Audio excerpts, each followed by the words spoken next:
Okay, we are live. Good evening. I welcome you all to today's session on gender and sexuality. We have another very eminent personality amidst us. I'm very pleased and honored to be able to introduce Shonjeep Chakraborty to today's session. Shonjeep Chakraborty is one of the co-founders of Hookia, which was founded in 2014 as Assam's first queer rights collective. That for the first time brought together queer rights activists. Hookia also publishes an annual multilingual LGBTQ plus magazine in Assamese, English, Bengali, and Hindi.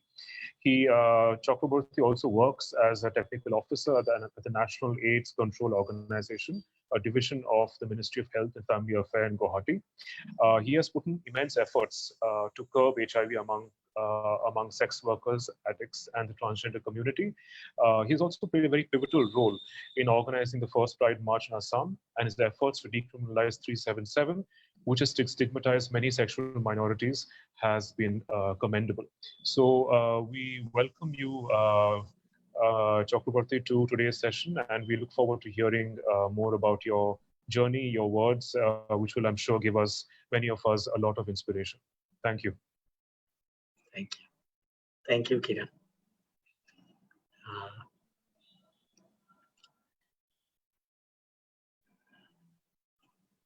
Yes, for me, when the 11, 12, 13 incident happened, means when the Delhi Court verdict of 2nd July 2009 was turned down by Supreme Court, and the reading down of Section 377 on three aspects: if the two persons are adult, if the two persons are in private space, and the two persons consent to be physically intimate. So Section 377 will not hold if it is beyond anything, physically being intimate, anything that means beyond vaginal intercourse was illegal according to as per the Section 377, which was framed in the British era.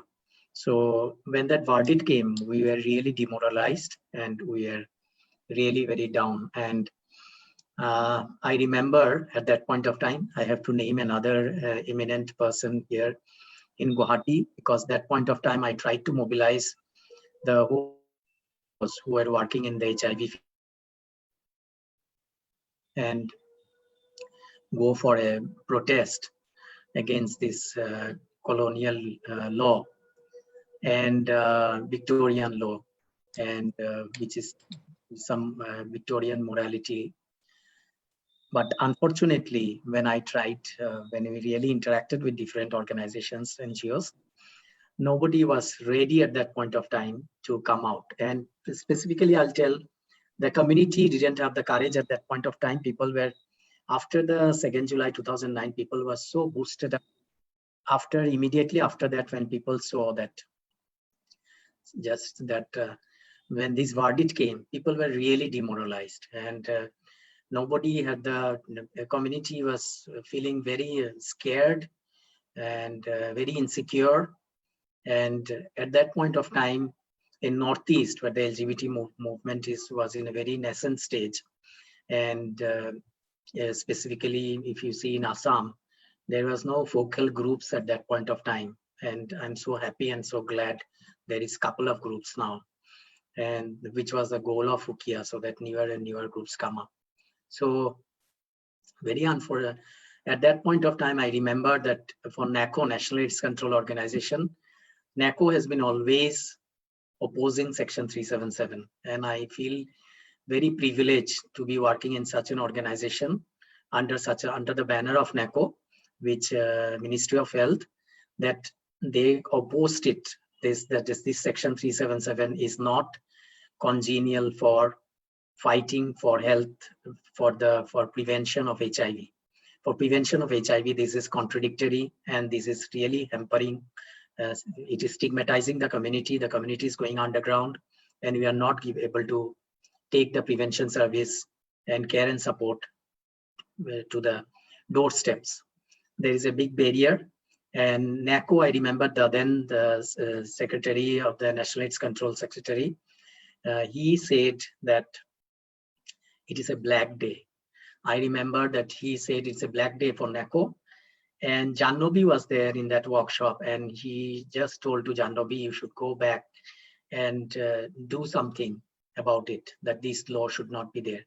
And that at that point of time, that the then secretary there, Love Verma, he was an IS officer, and there are two brothers, Love and Kush, and he was this brother was, both were IS officers, and this brother was at that point of time in NECO. He made such a statement in the workshop in NECO, and Jannobi came back and spoke to me and told Sanjeev, we require to do something. So whenever I think of that incident, I cannot forget her, because she only connected me that point of time. Then I told Jannobi, yes, I'm really eager to have we should go out and have a protest, and walk in pride, and have a protest and walk in pride. And we should do something. The community has, so many people called me and told that we should come out and do, but nobody wants to take the lead.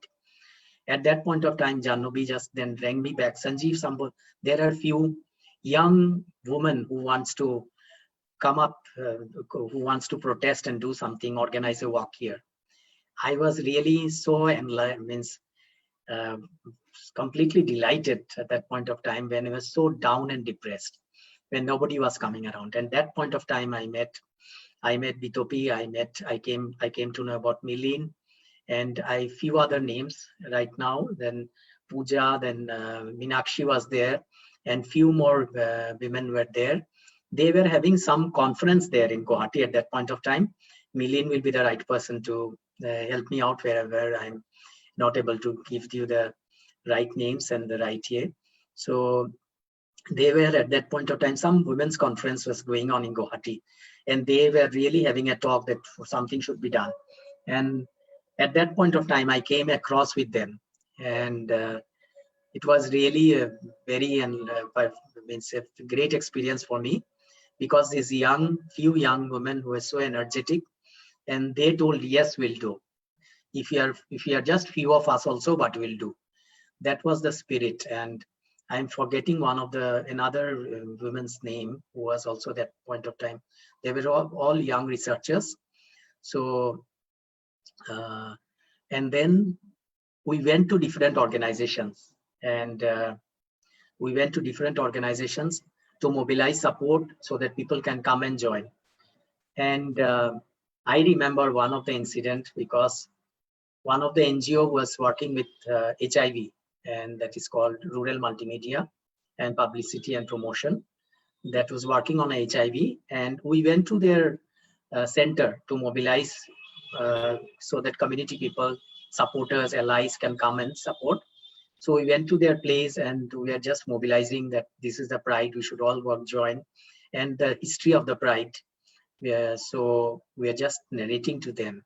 And then we came back, and then we came back, and suddenly we came to know that after our going, within 1 or 2 days, some hooligans went there, massacred the NGO, and just tore the chart papers and everything that were displayed in the walls, and was shouting some slang words to them, and then just locked the door latch from the outside and came out and shouting that will not allow Assam to have all these bad elements or some of the things. I was just at that point in time, because I have a lot of tours in the entire of Northeast, and so I was at that point of time, I was somewhere outside. I remember Bitopi and all went to, they were just mobilized, went to the police station, wanted to file a FIR on all these people.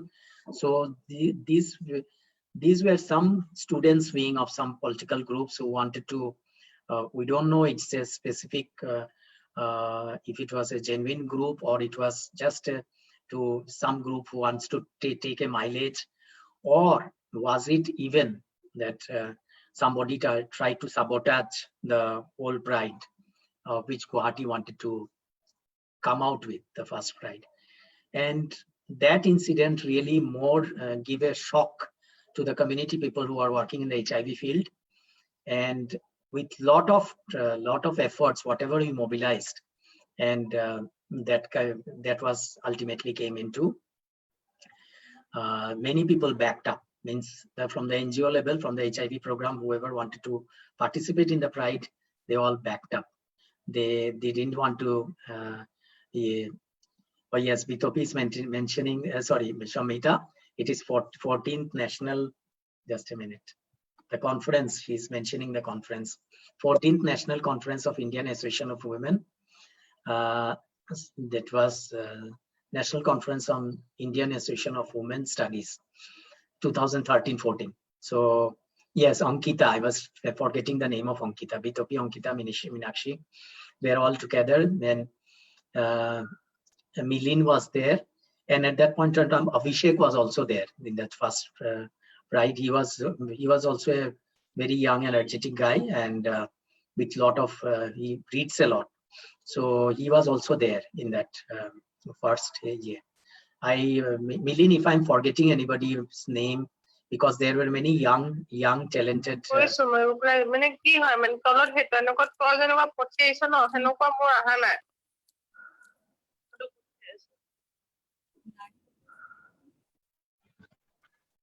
Priyanshu, could you please mute others?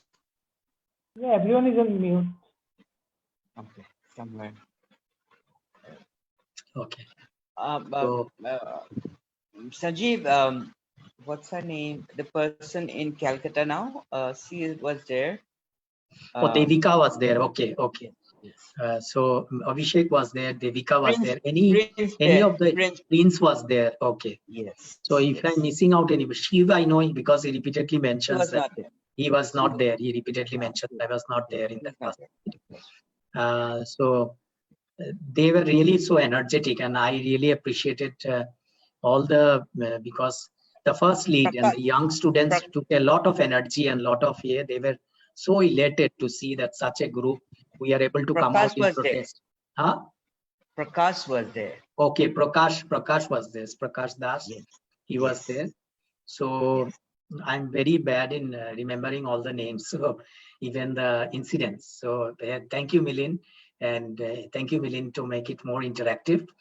So that that was a memorable incident. I will never forget. I was on tour. I went to different places, but on the same day, on that previous evening, night I came, or in that early morning I came, because I don't wanted to miss this event, this significant event. I don't want to miss, which was a dream, which was a dream.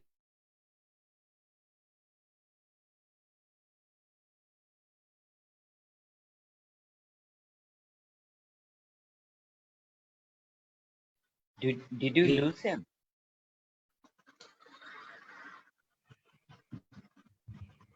Really, to see that so many people didn't have that. Many people didn't have that that confidence that the Pride will be able to really have that pride. So Pride work, and ultimately the permit.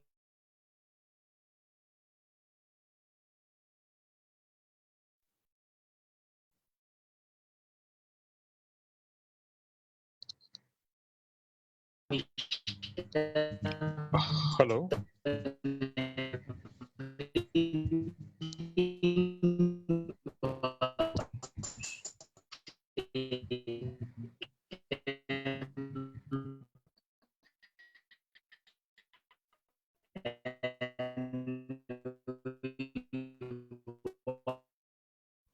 This means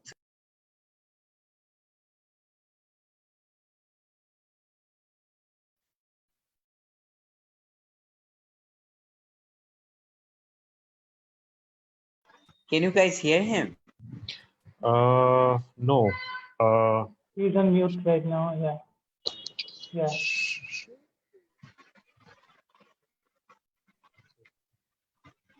Shanjeev? Hello? Yes. Yeah, we couldn't hear you, I think. Actually, the problem is that I don't have a separate Wi-Fi, so I'm using my mobile. And one call came. Twice the call came. I disconnected it, but again the person called. So I mixed up a message. That's why the sound quality was poor. So yes. So yes. So that incident, what I was narrating all of you, that some young students and along with the the coordinating role played by the young women group, they really did a wonderful job. And in that, all of them were very active. And Millin, I remember, was distributing heart, love sign, and small love signs.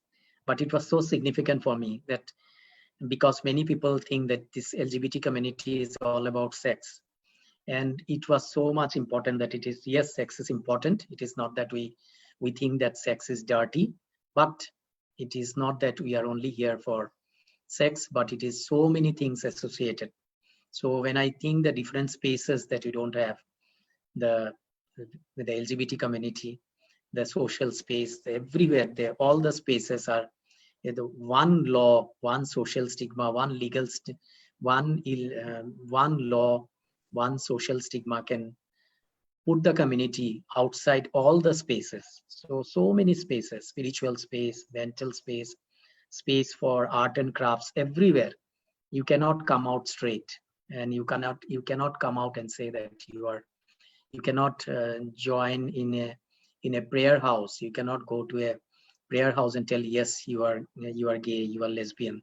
You cannot go to a social marriage that you are a gay couple, and you cannot live in dignity. So all the spaces are shut for you. You cannot go to a job and tell you are from this community. So that was the first step, I remember. And after that, the Hookia was formed. I was part of it. And for me, the Hookia's journey was more to see that newer groups come up in different places. And although I was not very active, and none of us who played the active role gradually, except Millin, I have to mention, became Millin. And yes, another person was also constantly trying to work. That was Gayatri, who later on came. And the young students, all of them, Prakash, Shiv, Abhishek, then many others, Devika and Pragati, yes, all of them, they were doing an excellent job, excellent work. And after that, what happened, many of us became quite inactive in the sense that we were busy with our own work. But the main goal was to see newer groups come up. And this working as a change means the starting as a change, working as a change agent doesn't mean that you have to be visible, you have to be, but you have to be what you are. So that was the start of the journey. And although I'm open about my orientation, about what I am to my own private, inner, means close circle, but generally, if it is not required, I just don't go out and tell, yes, I'm gay, I'm from the community, which I feel that, yes, I should not be ashamed of what I am. It is a long journey. So yes, Kiran. So anybody wants to add up any of the things regarding the first pride, because it is a great feeling, never forget. So what I was thinking is I'll just exercise my prerogative as moderator, maybe ask you to speak some more, and then I will ask them to. In any case, we will have an interactive session after you. Yeah. Okay. Yes. So Shamita has added a word, invisibly visible. So thank you, Shamita, for that message. Yes, Shamita was also there. How could I forget Shamita's name? So many from Tees and everybody. Yes, should not mention, because Meenakshi was very active at that point of time, I have to say. And Meenakshi, missing in today's discussion, Meenakshi, and a lot of the young groups like Abhishek and all others who were there, Pragati and all, because I think this flyer, this about this today's program, the specific event, although it went in the weekly, but today million circulated in some of the groups. Probably many of them might not have, I don't know if they have really gone through the weekly, the whole schedule, but today's separate flyer went in the evening, might be many of them could not join. So I remember Meenakshi that she played a very active role in contacting different educational institutes and all of them, Bitopi and all of them, and being connected with the academic world. Many people from the allies of the, I'll tell you the first pride, it was very lesser of the community people and more from the LGBT community, more people who were allies, as far as I can read it, more allies were there. And more significant was that, which I always keep on telling, that if you see the pride of the rest of India, it was all led by gay men. But here, this pride was led by few women. And this is something I find very significant, that this was something very different. And because the women's, the feminist movement, the women's movement, everything gives a different angle to the LGBT movement. And this is something that I really appreciate. And all the women who made the first Pride happen. So, including the young student like Devika, who was there, who was with lot of fire in her. So, and Abhishek with lot of with his power of pen, he has a very good writer, and and all others, Prince and everything, and it was so colorful. I remember. Oh, Shubhajit, I think Shubhajit was also there, isn't it, Milin? Shubhajit Datta from Shilsar. Yes, Subbu. Yes. Subbu. So yes, so many others. Now, sorry if because and Shamhita and Tees was a great supporter, and many other institutes were all over there. I think if Bitopi and Meenakshi would have been there, they would have supplemented me wherever I have missed out many of the names. But lot of them, please do, if I have missed out anybody's of the name, please don't mind, because of my, forgive me because of my loss of memory, of forgetfulness. So, but I will definitely remember it. It was the first empowering empowering moment, which has really empowered and emboldened us here in Guwahati. And where later on, I will tell that when I see that more groups have come, like Homonoi has come, Hopto has come, then IIT Lambda has come, and many other groups. I don't know all the names also, who are more and more groups will come up in the future. I'm so happy to see, and each of them working in their own spirit, only, and with the activist mode, and trying to bring some changes. And hope to see more. Hope to see more groups in each of the district, where our main target should see that the rural population should be reached. And when I see in this COVID thing, I like to say that I really realize that so many of us, even including myself, because we don't have still now our family structure, LGBT community families, partners are not recognized. In the COVID scenario, I could realize, yes, I too am prone to depression, and when I was staying alone and felt that our community, lot of work requires to be done. Today itself in the WhatsApp groups, suicide case has been highlighted in Patshala, and we can understand that so many people request our support, and so little could we do till today. And I admit that yes, people had a lot of hopes on me that I'll be doing a lot of work on the LGBT community, but after doing my office with my own limitations, I'm not telling that I am Mr. Perfect, and I'm very bad in multitasking. And after doing my office work, I don't find much time and energy to work. But whoever is there, I want to support in the sense I want to motivate, support them. But actively, I might not be able to play the role. But whoever are there doing the active work, I'm always there to say a word of a positive word of motivation to all of you, and so that you can all carry on the work that that started in Assam with the first pride, first protest, and every village, because we thought that we are till now, here in this webinar also, we are speaking in English, and I was thinking that means I admit that local language, going to the rural place, and we are using webinar. We don't have option also.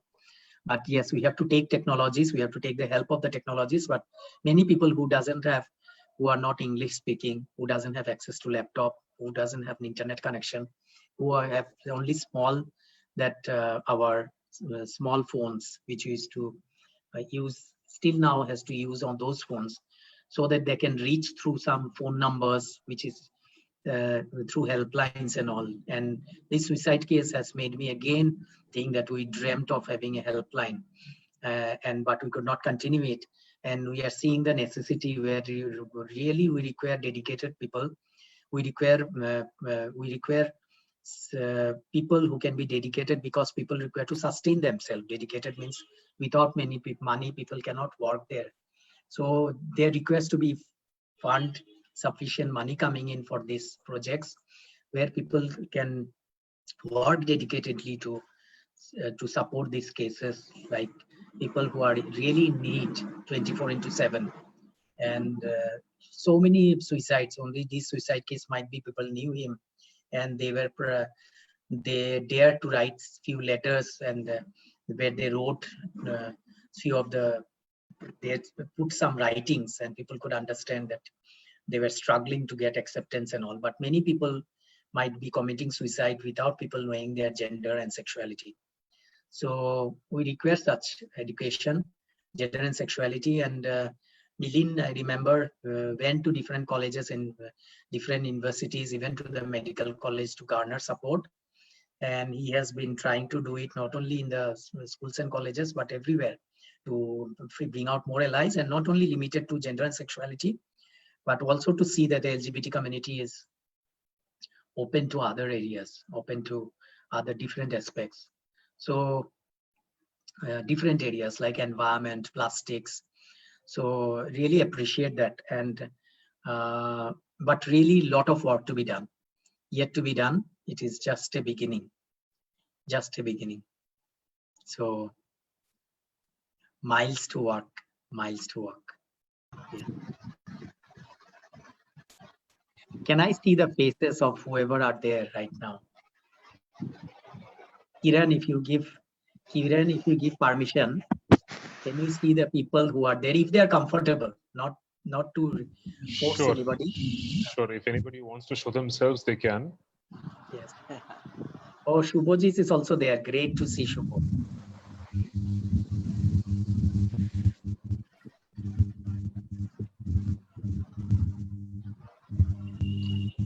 I thought Shubho will be seeing his face. Network is very poor, Sanjibda. I'm not getting, even I can't hear anything. Okay. And Sanjeev. anybody there who were there in the first pride? You were there? I was there in the first pride. Wait. Yes. Anybody else? Anybody else who was there? Yes, Sanjeev, yes. First pride. Samhita. Please share your. Oh yes, sorry, Kiran. Yeah. Kiran will be there. I'm here. I'm without seeking permission from Kiran. Kiran, please tell how you want to proceed. Okay, so what I was thinking, what we normally do is that we ask. I would actually like to open the discussion, unless you have something more to say. Would you like to add something, or would you? No, for me, I would not like to, because the first pride I started, because the starting line was that I was the first. I was in the organizing the first pride, although I was there in a not a very active organizer, but as a passive in the background. But definitely was there in the first pride, and that was my. But if anybody wants to know the journey, how I started and all that, that might come later on. I don't want to tell on my own. So For the first Pride, I remember this much, but Kiran, if anybody wants to add, they are open to add it, because my memory, as I told, is not, I'm not able to reflect all except the few glimpses which I'll never forget in my life. Okay. So what we normally do is I would just like to open up the discussion by asking you a few questions. And then the listeners are welcome to actually type in their questions in the chat box. Okay. Or if possible, then you can actually raise your hand one after the other and then ask questions. So Okay. let me just begin by asking you a few questions on the basis of what you've just shared. And thanks a lot for that very kind of emotive and very what should I say? It was a very emotional talk, and I think obviously all these issues mean a lot to you, and they also speak to our own hearts. So thank you for that. Let me just ask you a few questions. I mean, these are not I don't want to quiz you, but it's just more about what you feel and your own perceptions, your own opinions.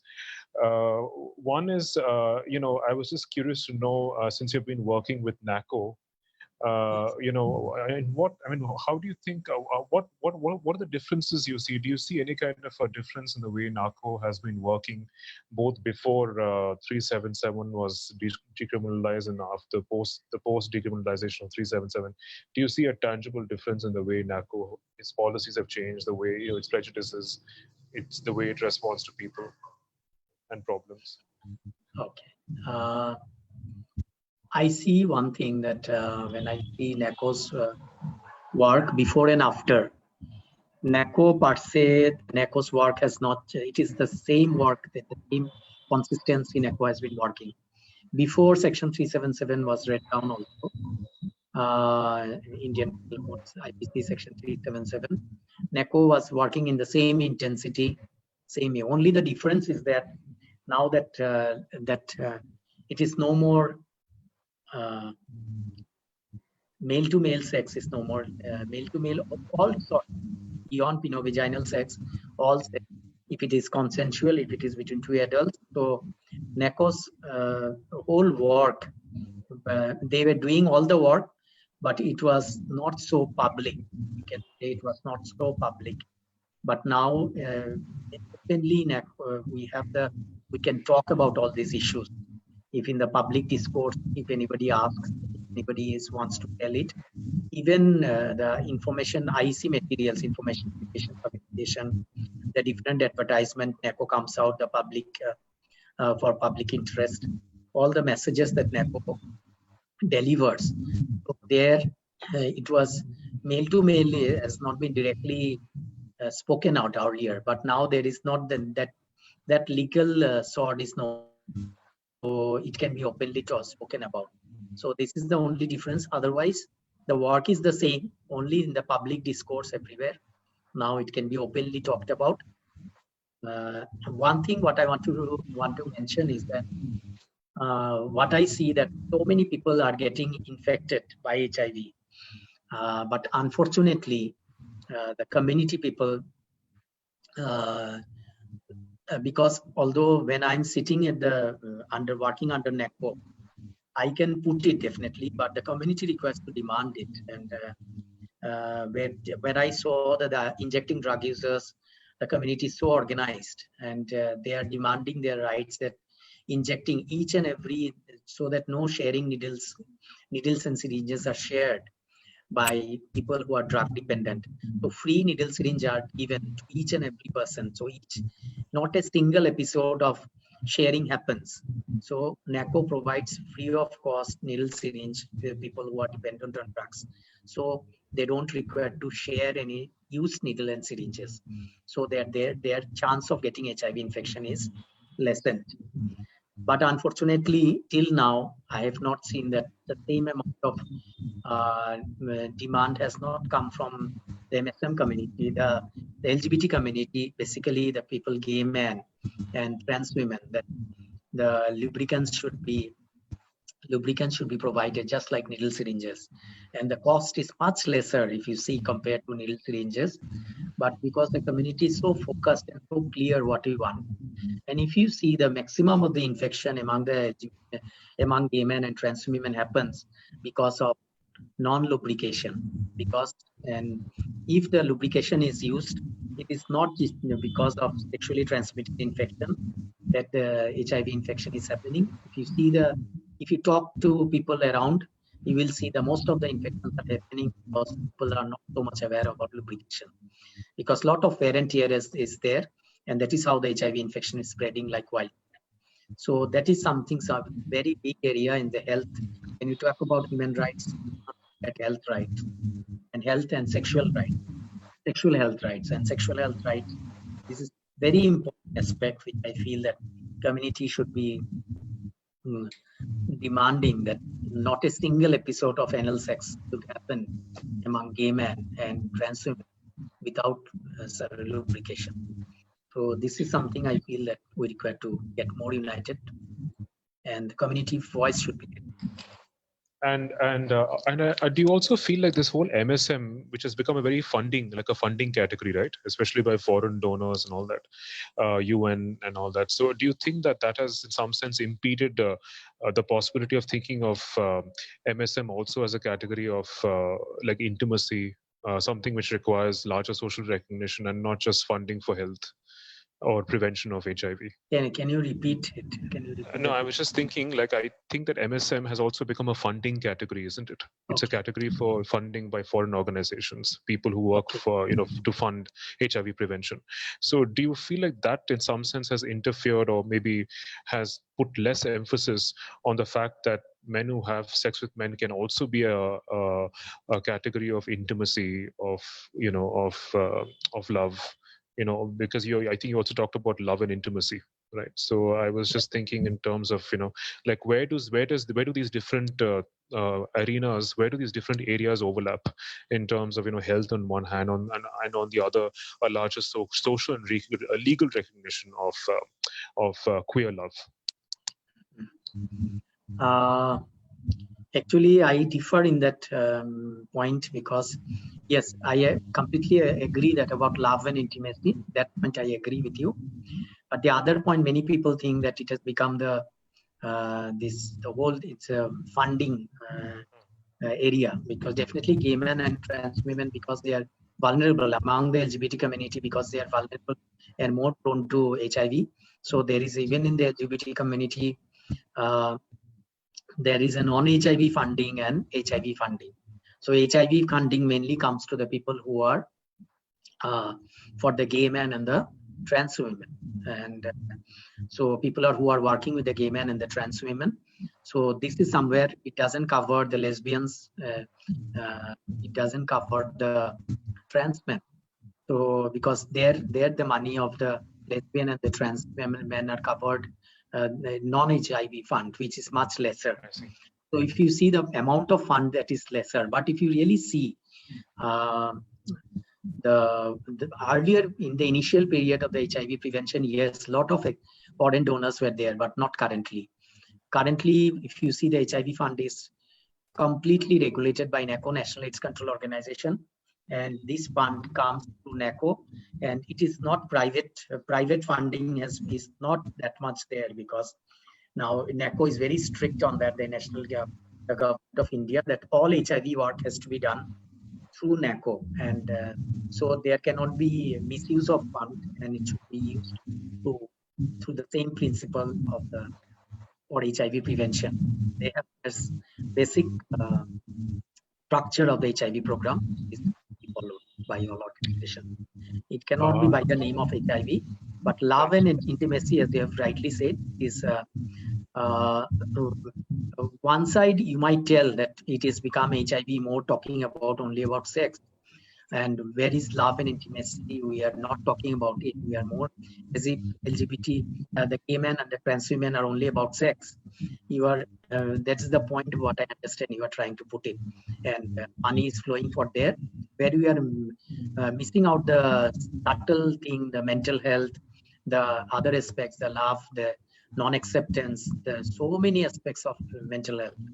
So those pieces are missed out, and that in that way you are right. But unfortunately, that's what I'm telling. Ultimately, so much of money is coming on this area, HIV. But do you see around how many people are talking about lubricants? there is these lubricants available throughout in the pharmacies everywhere openly, so that people, not a single infection happens for ignorance of lubrication. And because lubrication itself, always all sexual intercourse, anal intercourse should be used with condom. But when you see with condom, sufficient lubrication is not there. And it is such an important aspect that people, many a times, they don't use condoms because they find it more tougher without having lubricant. They use other things, throwing away the condom. So this is something you are talking, but the point you raised, but it's a what to say, contradictory point. One way it is more talking about sexual health, but there is no, people are not talking about lubricant. This is something I really wanted some community leaders to take a lead on this area, so that not a single infection. Yes, but that area is lacking. And the other problem also is, I'm not sure about how popular PrEP is in the Northeast, because I think there's also this assumption that simply because you use PrEP, you will not use a condom. I mean, like, as though other sexually transmitted diseases are not, are not important. I mean, so I think there's also that other misunderstanding or assumption that if you use PrEP, then you don't need to use a condom. And of course, as you said, that also the condoms apparently interfere with sexual pleasure. That's the other impression. Actually, if you see the national government, when NECO promotes condom, they highlight three things. All are because as a national program, when you go to the public, you cannot promote pleasure. So national program has to be very much as part what is the necessity. It cannot talk about the pleasure factor. So they have been focusing on condoms for against pregnancy, condoms against STI, condoms against HIV and other sexually transmitted infection, HIV and STI. Now, when you speak about these three are all fear factors. We don't talk about pleasure factor. Condoms can enhance pleasure when you use with lubricant, but unfortunately, it is not highlighted. And here I find the major role of the community people to take a lead about it, and sex can be pleasurable with lubricants, and it can even the time can extend. Even I found that many of the cases, the time of your sexual intercourse can be extended if you use with condoms and lubricants. And so these are the things that a very important aspect, that condoms can enhance your pleasure. That message is not there. That we really promote. PrEP, as you have rightly said, yes, definitely prevent HIV, but this is a solution for all other infections. And instant, that is why I feel condom with lubricant is the best thing for it. Best thing for stopping all sort of infection is hygienic. It can give you more pleasure and more more enjoyment. Until and unless you think sex is bad, quote unquote bad, that you have to hurry up and do it just fast if you really want to. But now you see the whole advertisement has changed in condom. It is condom. I remember that the advertisement has changed, but when I compare with the sanitary napkins, I see that when I was young, I remember my sister and my other relatives, I used to see that it was a hush-hush even within my friends, that it was a hush-hush thing, the sanitary napkin women used during their period. And it was kept in the inside of the pharmacy, not in the front. Now you see the whole thing has changed. It has become a hygiene issue, and it has become and it is a comfort issue, and it is put in the front in the pharmacies and everywhere. So much advertisements. Why not about condom? Condom, the advertisement packaging has changed, but still now there is so much of taboo. Condoms are not at the front along with sanitary napkins used, the women's sanitary napkins. So I think that the two things, we have to be more We have to, our journey is still to go where we don't have that, we don't keep that separate. Thank you. We are more open to condoms, lubricants, Yes. just like sanitary. Then I have this other question about, outside the organization where you work, outside NECO, do you see any visible differences in, post 377, the decriminalization of 377? Do you see visible differences in the social lives of queer people? If so, what are they? And what do we do? What do we need to do further? Because there have been lots of debates also about the decriminalization of 377 and whether it really is, a satisfactory move or not. So, how would you respond to that? Yes, Kiran, sorry, there was I just lost the connection. Can you repeat your question? Yeah, so I was just saying that post 377, have you noticed any visible differences in the social lives of queer people? And do you also feel like we have what more do you think has to be done in terms of 377, the watering down of 377, and do you think what else has to be done to further improve the lives of queer people? Lives of queer people. Yeah. What requires to be done? Yes. And whether you also notice visible differences after it has been decriminalized. Visible difference, if you see that when I see just after 2nd July 2009, when it was decriminalized in 11/12/2013, and again when in 6th of September 2018,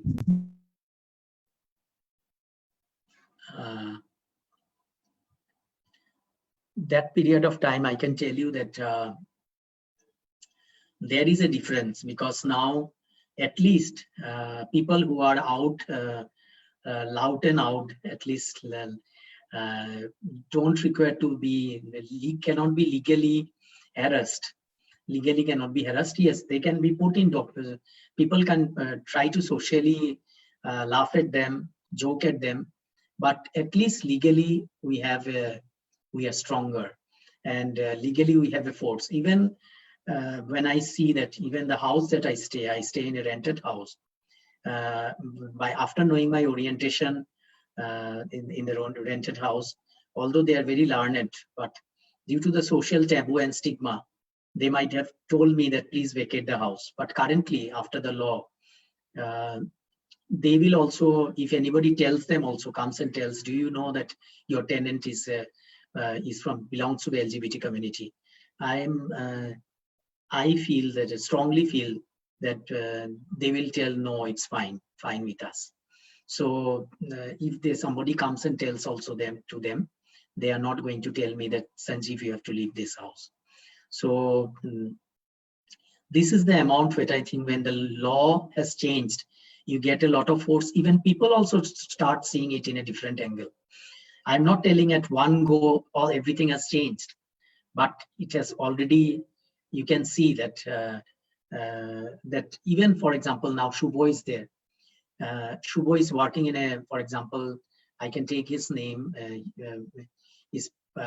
he is working in one of the government institute. And I feel that if anybody comes to know about also public in his institute, in the government institute, nobody can do any harm to him. So this is the strength. Legally, we are stronger, but social stigma, if you say, yes, because many of us, we have been working in this area, we have struggled a lot, and we have come out to this stage. We are no more afraid, no more scared. But everybody is not in this stage. Social stigma, a lot of work has to be done. For that, I remember two areas, what I feel. One is mental health. Another area I strongly feel is spreading science.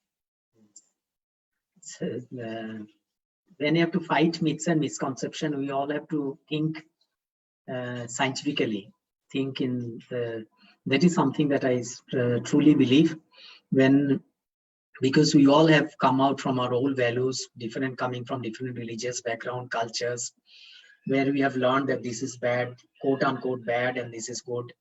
So science is something this is required. One, the propagation of science. And with this increasingly nuclear polarized world today on religious account, I feel more and more that we require to propagate science. And the other is work on mental health.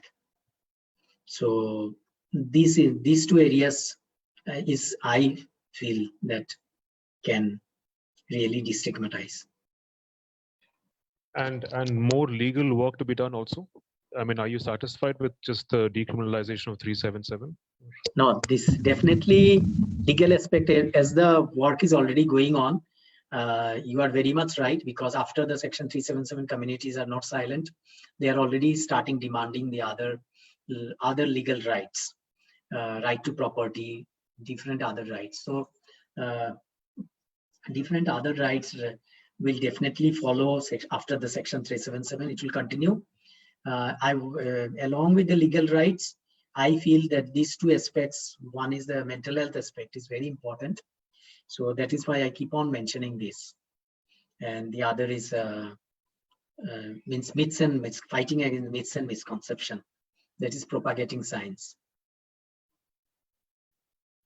Yeah, I'll just ask you one last question, which is that since you mentioned mental health, what do you think we can do in terms of building up our facilities and infrastructure for those who want to seek mental health? Yes. Can you? What is the point that you wanted to? In the sense that we obviously need to spread awareness about these issues and what is the source of a lot of this pain and suffering, because I noticed my own experience in IIT that a lot of the mental health practitioners there are not equipped to address a lot of these questions. I mean, they don't really know what it means to be queer, what pain and suffering it entails. They're not aware of many issues, not just about queerness, but just largely about mental health. And there's a large ignorance, large-scale ignorance about what it means to have mental health issues in the first place. So it's even harder for people who have to deal with issues regarding their own orientation and sexuality.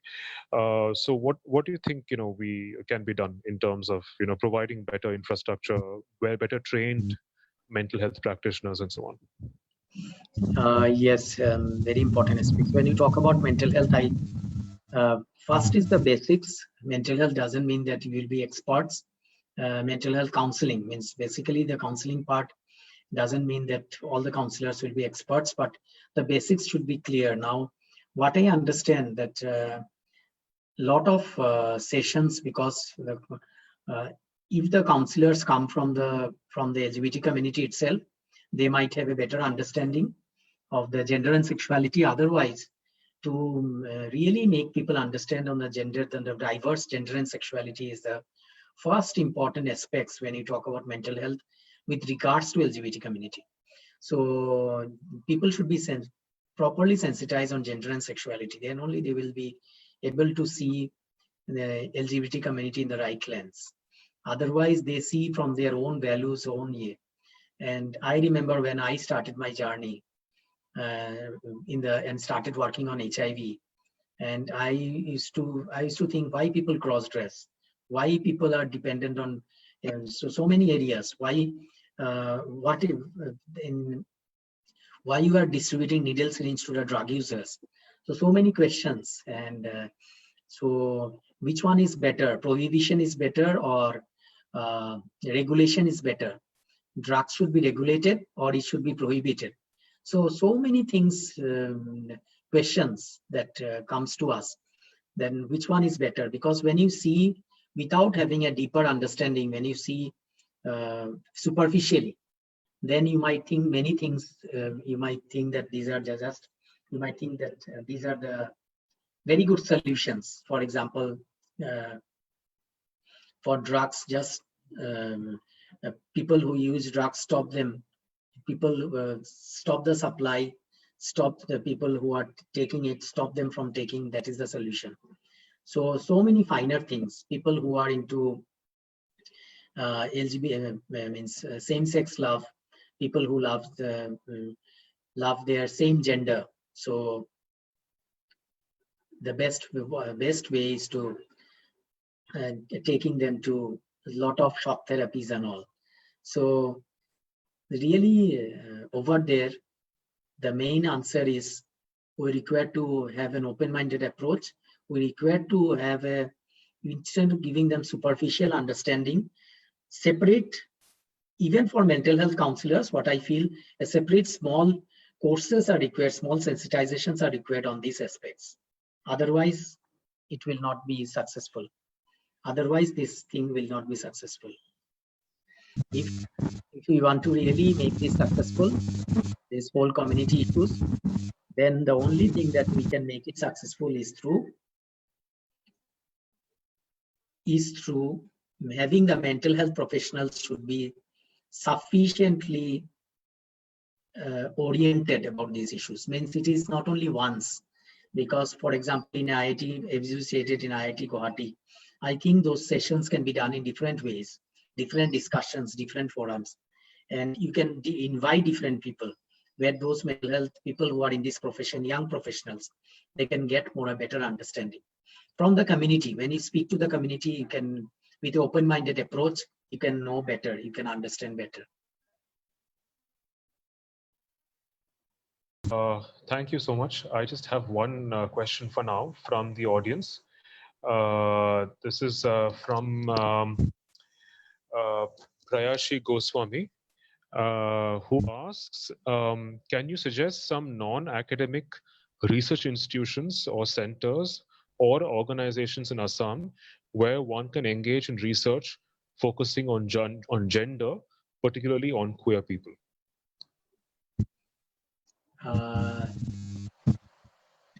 If somebody wants to do a research, hello, I don't know why the sound is disturbing. Okay. Hello. Are you able to hear? Hello. Yes, I can hear you. So yes, you are telling non-academic. Yes. What? Non-academic. Okay. Then this is our HIV field is the best field where it is non-academic, people who are practically working. So you can talk to them, you can interact with them, and you can have a better understanding on how people see people can come to the NGOs working on HIV, work with them, and have a better understanding on how people perceive gender, how people perceive sexuality with their own, and how they perceive it from the different societal background that they come from. So they can really have a in-depth understanding through that process.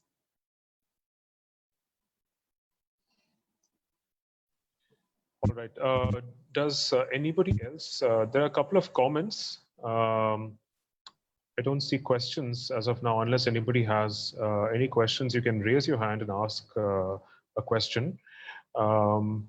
I just see comments. If you need me to read that out, I can. I think it is better to read out some of the comments, because Samita has made a very valuable comment. Yes. About, I think there's something before that, I think from Shubhojit, that harassment and bullying and making fun is still there. It's just being legally protected. So we're just being legally protected, but it doesn't guarantee protection from, everyday harassment and bullying and and people making fun of us. And then there is also something from Dr. Borua, who says more safe spaces are needed to understand oneself and others in the context of gender and sexuality in the need of the hour, and safe virtual spaces too. So I think that's an important point. Yes. That you also need to have safe virtual spaces. not just safe physical spaces. So yes. Right. The 3 important comments that I'm seeing here. One is Prohibition Kaushami can contact, can message and contact if she really is interested in means having some research work on these areas. So we can suggest she can independently work, go to the NGOs and see what is the area of her work and what he wants to do. And so about Shubhajit, Shubho, whatever he has said, yes, I understand Shubho has is very much right. And but one thing is that is a first step. I'm very optimistic, and I see this is the Section 3's reading down of Section 377. It's not one and everything, but it is the first step, first small step. And this is the thing. So definitely in the long run, many things will come up, definitely. So this is the first step where you are legally protected. And more and more spaces are required, no doubt about it. Yes. And there's also a very important comment that I think Dr. Borua makes about how some people are being hunted down and being made the spokespersons of the community. Right. I think that's an important point, that there's this kind of pressure to be visible and to speak for others. So I think that's something that.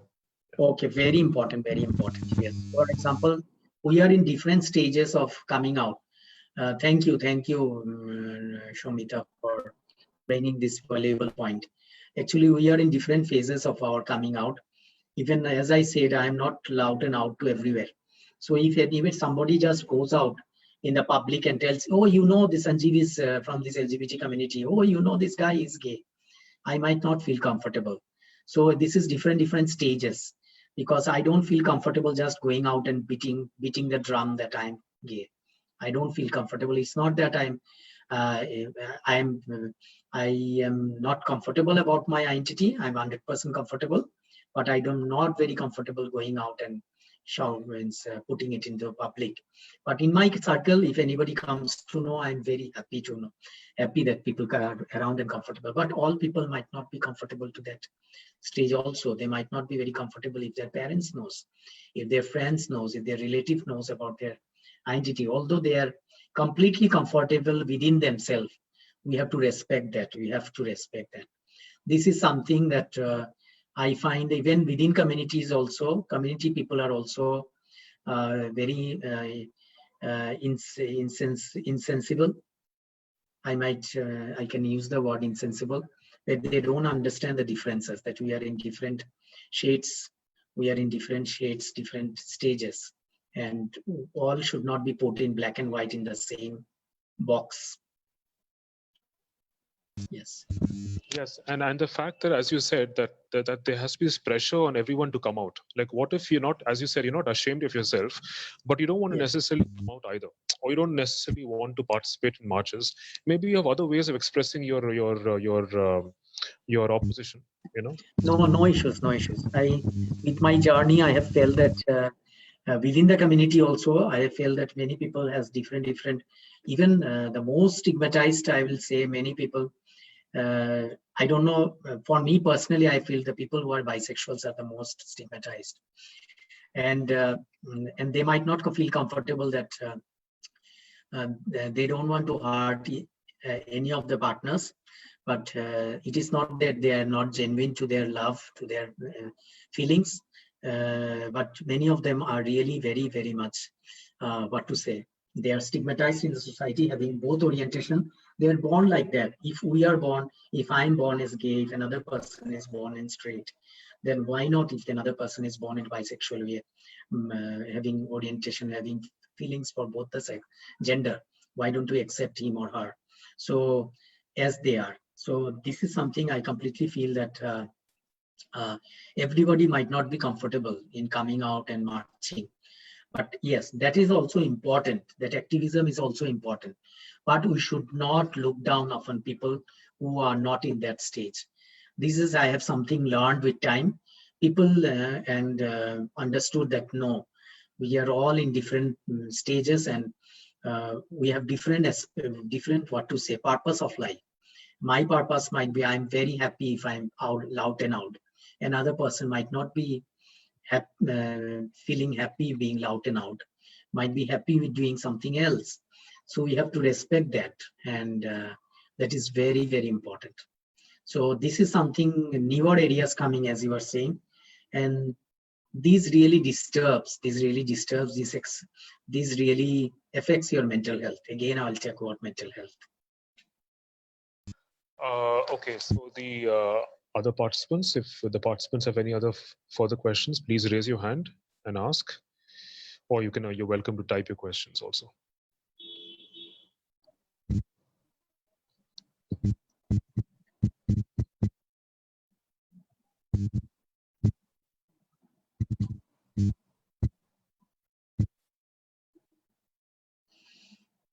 I will also like to add, I remember one of my friend was telling me that he is open about his sexuality, his gender, and in his organization, he works in a corporate office. And after coming out, people his other colleagues thinks that the LGBT community means that these people are very easily available. So just like the norm, having the understanding that people for other genders also same. So people, many people has this misconcept. So it doesn't mean that I am open means I am available to whomever or whoever. I don't have my likes and my preferences. So this is, I remember he told me working in a corporate sector that his somebody senior to him, somebody superior to him thought that he is easily available. Then he had to make himself clear. So this is something we require to again respect, that each and every individual has their own likes and dislikes. Sexuality is also not only about being gay and bi and straight. It's also my likings, my personal likings. Any questions, comments?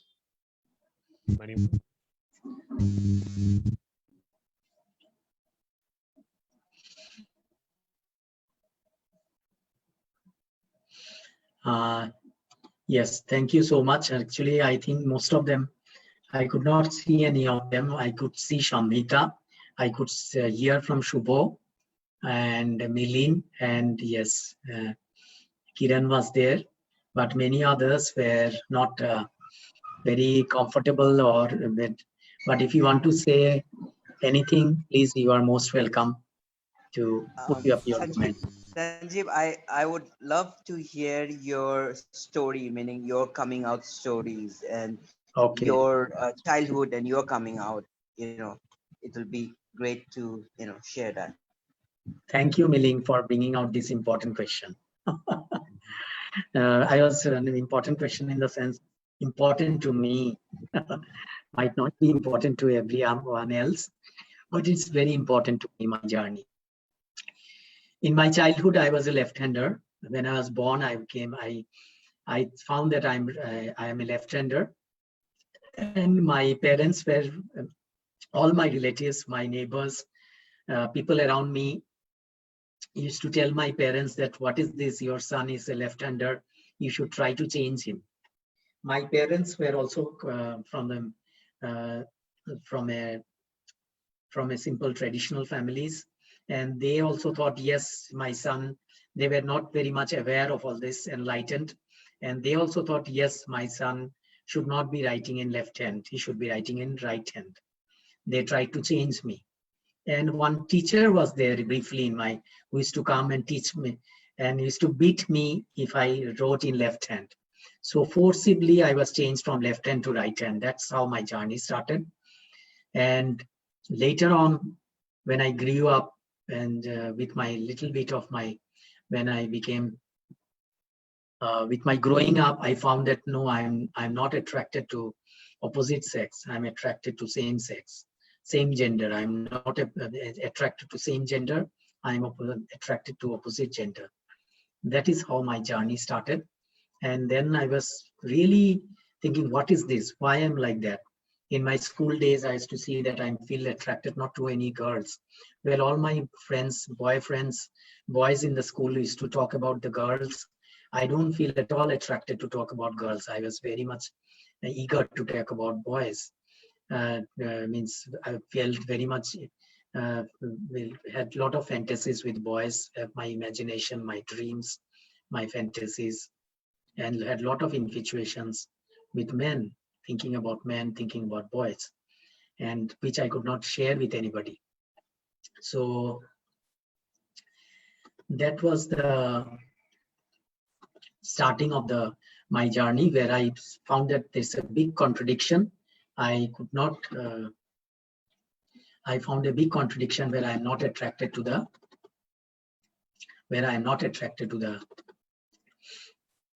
Opposite gender, and that made me struggle. And what I made, first of all, I thought that I am abnormal, that I have to be cured, and quote unquote I have to be cured. I have to go to some doctor. So when I was trying to, then I saw some old traditional document, Ayurvedic document, where I saw, not Ayurvedic, some quacks, some papers, it is written that some herbal treatments are available for your, if you are not attracted to if you are having same-sex attraction, if you are masturbating, all those, so many myths and misconceptions full of. They told that you can write to us and you will get medicines and you will be cured. So I got, oh God, great news. So I can be cured. So I'm completely abnormal, getting attracted towards the opposite, same gender. So I thought, let me get cured. So I went to the doctor, allopathic doctor. I told him that, yes, I am attracted to, I don't feel any attraction towards opposite sex. So what is the, he was very surprised. He told, let me see your genitals. I told, yes, please see. He opened then I opened my pant. He saw my genitals properly. And then he understood, oh, everything is fine. Why is this guy not attracted towards the opposite gender? So then he gave me some medicines. He told, you take these medicines, you'll be okay. Hello, great. I got some medicines also. So the advertisement out there was there for sexual diseases. There's a treatment center for sexual diseases, and it is somewhere in Calcutta. So actually my journey, if I start, I'm born in Shillong, brought up in Calcutta. So I used to pass my childhood days in Shillong, Laban, used to study in St. John's School. Then went to Calcutta. There, my college days and all school, later upper school days, middle school, and my school days and my college days was in Calcutta. When suddenly I realized that I required to go for. Then I saw this treatment place in somewhere in Calcutta, in Shambazar area. Then I went to the doctor, and this was the treatment given to me. I started to take the medicine, and I felt bit energetic after taking the medicine, but I don't know, I should say it is a bad luck or good luck that my orientation didn't change. I still feel attracted to I should have gone to the doctor and told him, but that time, now it is too late. I don't know if the doctor is still there or not, that the medicine didn't work. So he told me, first of all, if the medicine doesn't work, then he will send me to some therapy, some mental therapy. So which will, but first of all, he told he will try with the medicines. Start with the medicines. If it doesn't work, he will send me for some therapies. So that I didn't go. Second, I took those Ayurvedic medicines, as I already told, some herbal medicines, not Ayurvedic. I tell some herbal medicines, some from quacks. In some, it was, the address was given of Goya, G-A-Y-A, Goya, where you had to write in the postal address that point of time. It is in the 90s. I was in my college days, 11, 12. Then I was in my first year, second year, 91, 92, 93. So that time I realized that I required to go to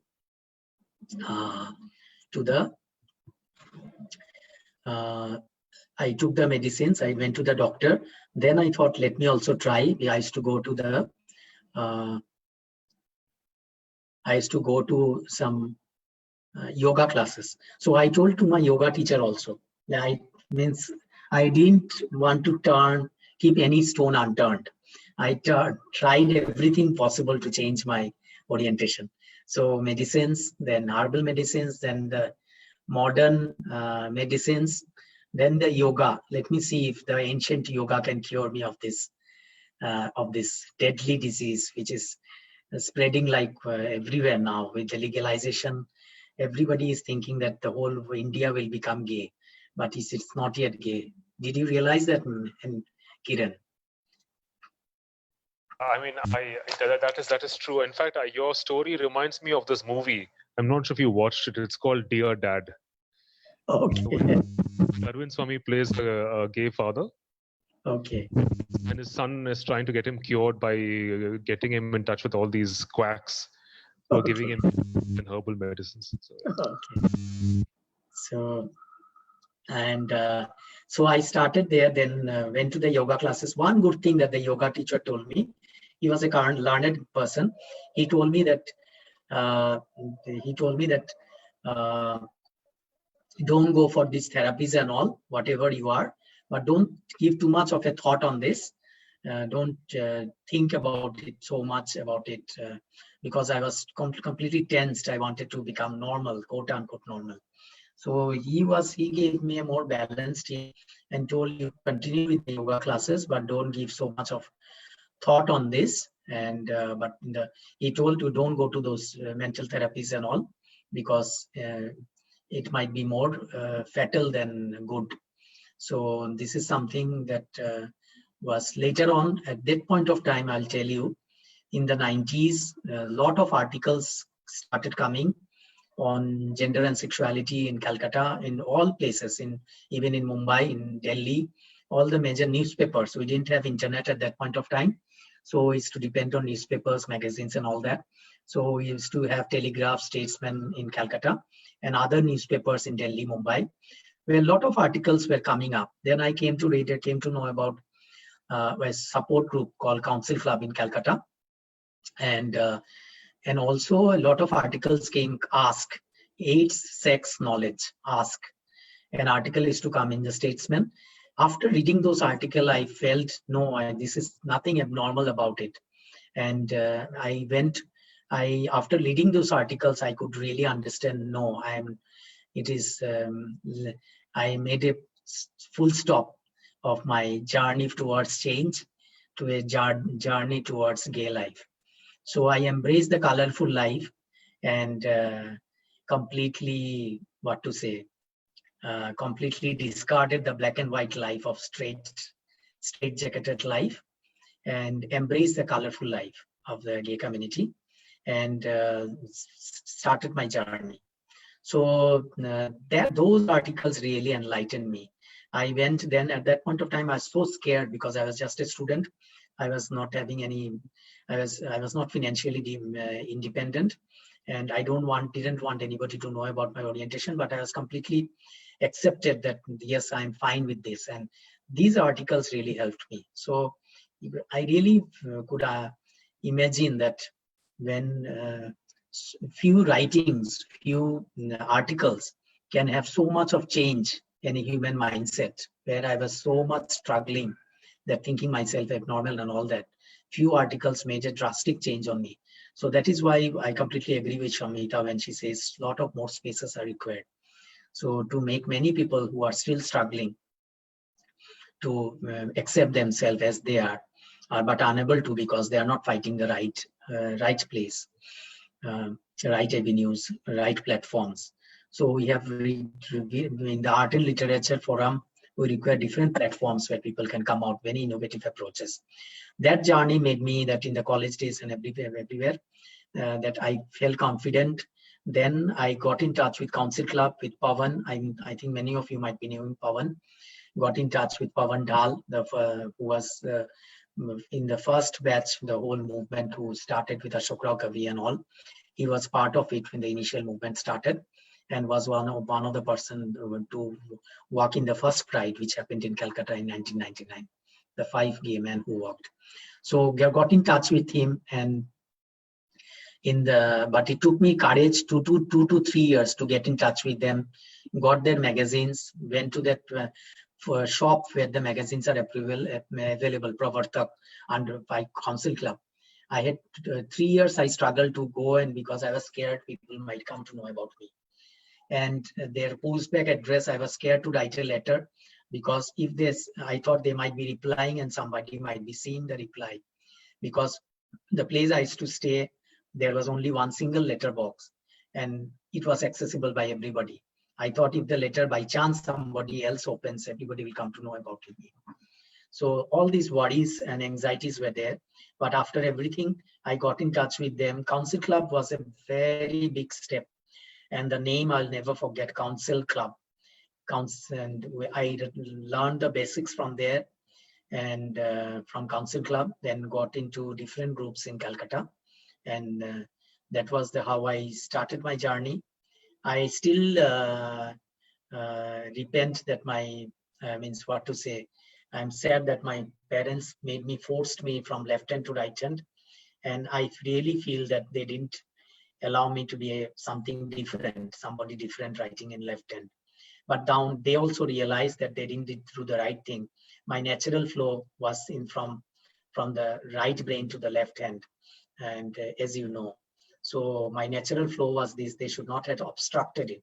They should have allowed me as I am. So, but they were not so much learned. They didn't have that exposure. So they really realized and thought, yes, this was not the right thing they have done. So after that, I became comfortable. I came out to my mother, I came out to my brother, I came out to my sister, but not to my father. It's not that I didn't want to tell him. I found him that he is a very adjusty person, but he is very conservative and traditional. It is not that I could not have told him. I didn't want to shock him because I understood he will not be able to understand and accept it. So that is the way that you have to accept, respect others also, their feelings. And after I came out to them, I definitely from there, I started my work in Manas Bangla, which Shubhajit has just mentioned. So that was even after getting from Council Club, my journey to Manas Bangla, which I can never forget, is another chapter which has really enlightened me. Through HIV, I have become whatever little bit I have become open-minded, scientific in thinking, coming out from my myths and misconception. I owe to my HIV field, because I am not from the academic field. I have not read a lot, but my practical work has really helped me to come out of all these mental blocks. So Manas Bangla is one of it. Then also I am associated with different groups in Calcutta. So, and one of them was Shikriti, and many other groups are still there. Protoy, Plus, then Amitie, then Bandhan, then Koshish, then Kolkata Rishta. So many groups and so many newer groups which has been West Bengal has come up with time. But at that point of time, it was that Council Club and Protoy, from where so many groups have come up. So I am definitely with that exposure with my different groups, and Manas Bangla was a network of different CBOs. So I got an exposure to different CBOs and to their work and all that. It really enlightened me. And from there, my journey started. And from there, I came to Guwahati, the Pragjyotishpur, the light of the East. And I'm very happy to be here. I love the culture of Assam. And I love Assamese guys. So in a lighter tone, in a lighter vein. So that is how my journey. And thank you, Shubhajit, for inviting me. That's. I was actually just thinking about how important print media is for someone who was coming of age in the 90s. So yes. I think I also heard about this correspondence between gay men. I think, I'm not sure if Pawan had access to it, but that there were lots of letters being exchanged, between pen pals and people who, I think there was a call, I'm not sure which paper where it was, but there have been lots of anonymous exchanges of letters. So very true, very true. There was even Council Club also has a lot of letters coming in, and I was part of that correspondence group where we used to correspond, we used to write letters. So that was really empowering and enlightening. So now when I see the young people working, I really feel that these people are means I struggled a lot accepting myself. It took me so many years. And here I find that with the click of the internet and everything, they are more confident. They don't go through all these confusions. But again, it comes if they have access to internet, if they have access to all this, then they have. But even after that, it depends on so many other factors. So we require more and more support groups in each and every corner. Yes. Somebody has written that coming out is difficult, especially when young. When you're young, spoiled with doubts and dilemmas, the person misled, which needs to be addressed. I believe that educating us in schools and colleges, LGBTQ+ and health is an initiative by Hookia. Yes, very true. Yes, I think it's a long time. Yes, I have taken around 1.5 hours. I think that's all right. I think we also shared a lot, but I didn't get a chance to hear from others, and it is I have been speaking from my aspects, but didn't get a chance to hear from others. But fine, I will prefer more interactive. Yeah, but yes, Kiran, you were there, but I wanted to hear more from voices from people who are listening. But okay, fine. Yes, if anything, please say so.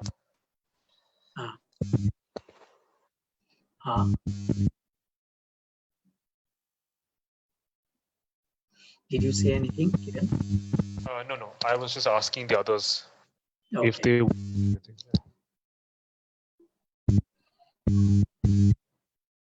Hello, Sandeep.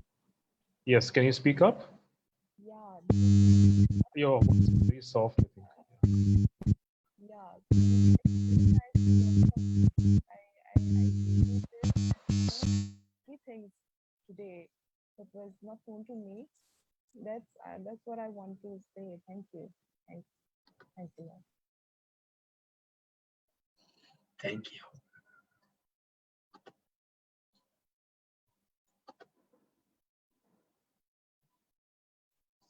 I think Abhishek is also there, but he's so silent. Abhishek Chakravarti.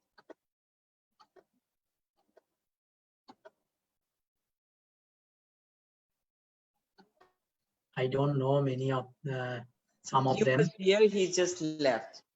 Okay. I think the voice, there was some disturbance coming on the back end. I don't know all of you, but I would even love to just to see your faces, but it's fine. Thank you. This is all about you. You wanted to hear your stories. So this is all about you. So I love you got to the interact.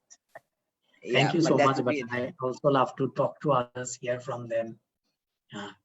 Thank you. Is there any specific thing that you like to share with the young LGBTQ leaders or the students who are coming? For the students who are allies, I like to tell them that they really require to understand the gender and sexuality part, and the people, the students who are from the community, for them, I'll tell them that you require to have means.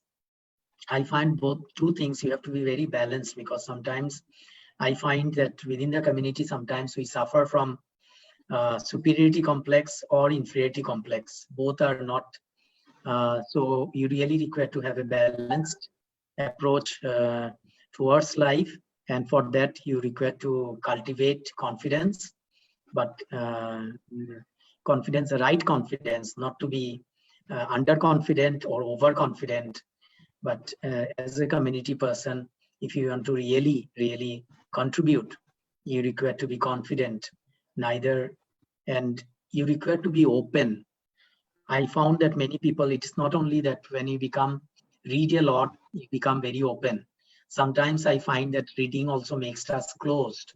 So I'd request you that with your reading, try to see the practical aspects of life, and with your academic exposure, try to have a balanced approach of beyond the books, see the practical life, and have a balanced approach towards life.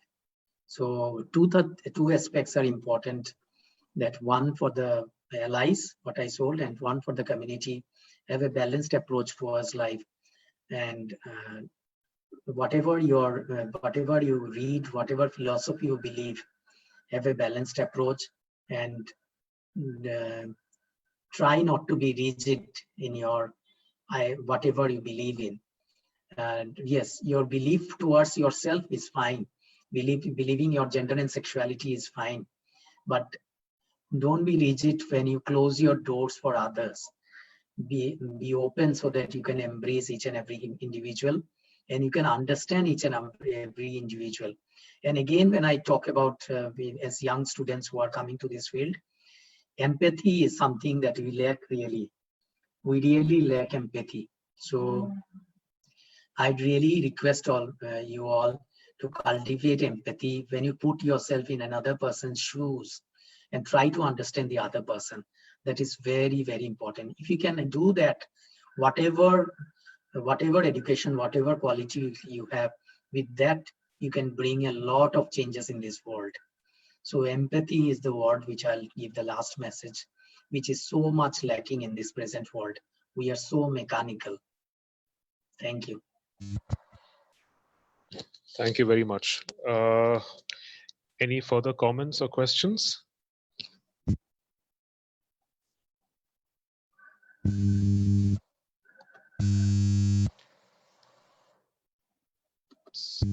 So in that case, shall we close the session here? Yes, I think it is more around. Thank you, Kiran.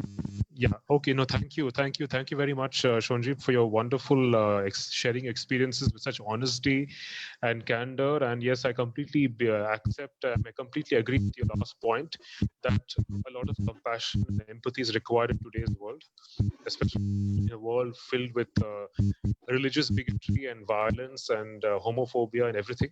So thank you very much, and we hope that you continue being our crusader.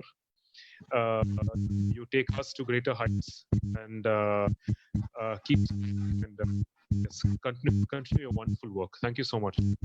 Thank you, Kiran. Thank you, everybody, Anajore team, for giving me this opportunity to interact, but to talk. But I would have been more happy to have an interactive here. But thank you, everybody, and thank you all of you. And thank you, and great opportunity for everybody who made the first Pride happen, who has made within these 6 years. So many changes has happened. Thank you so much, and we have to go a long way. Thank you. Thank you. Thank you all. Thank you.